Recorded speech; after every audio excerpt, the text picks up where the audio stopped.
Thursday morning எப்பயும் போல் காலையில் routine start பண்ணியாச்சு. பசங்களுக்கு பார்த்திங்கன்னா எப்பயும் சாதமே கொடுத்துட்ருக்க மாதிரி இருந்தது டிஃபனுக்கு. சரி இன்றைக்கி வந்துட்டு பசங்களுக்கு லஞ்ச் பாக்ஸுக்கு சப்பாத்தி செஞ்சு கொடுக்கலான்னு சொல்லி பிளான் பண்ணியிருந்தேன்.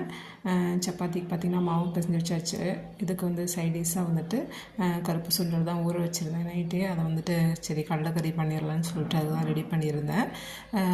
கூடவே பார்த்திங்கன்னா கீரையும் இருந்துச்சு. கீரையை வந்து நல்லா அலசிட்டு கட் பண்ணிவிட்டு பொரியல் பண்ணியாச்சு. மார்க்கெட்டில் பார்த்திங்கன்னா ஹஸ்பண்ட் வந்துட்டு பப்பாளி வாங்கிட்டு வந்திருந்தாங்க. 2 நாள் ஆகிடுச்சு. அவ்வளோக்கா பழுக்காமல் இருந்துச்சு. இன்றைக்கி வந்துட்டு நல்லா பழுத்துருச்சு. அதையும் கட் பண்ணி சாப்பிட்டாச்சு. காலையில் ரொம்ப சூப்பராக இருந்தது, நல்லா டேஸ்ட்டாக இருந்தது. கீரையும் ரெடி பண்ணிட்டேன். ஒரு பக்கமாக பார்த்திங்கன்னா கடலைக்கறி தான் ரெடி பண்ணிகிட்டு இருந்தேன். இந்த ரெசிபி வேணும்னா கண்டிப்பாக சொல்லுங்கள், போஸ்ட் பண்ணுறேன். ரொம்பவே டேஸ்ட்டாக இருக்கும். மசாலா அரைச்சி ஊற்றி பண்ணோமா ரொம்ப நல்லாயிருக்கும். கடலைக்கறியும் ரெடி ஆயிடுச்சு. அப்படியே சப்பாத்தி போட்டு பசங்களுக்கு லஞ்ச் பாக்ஸும் கட்டி ஆயிடுச்சு.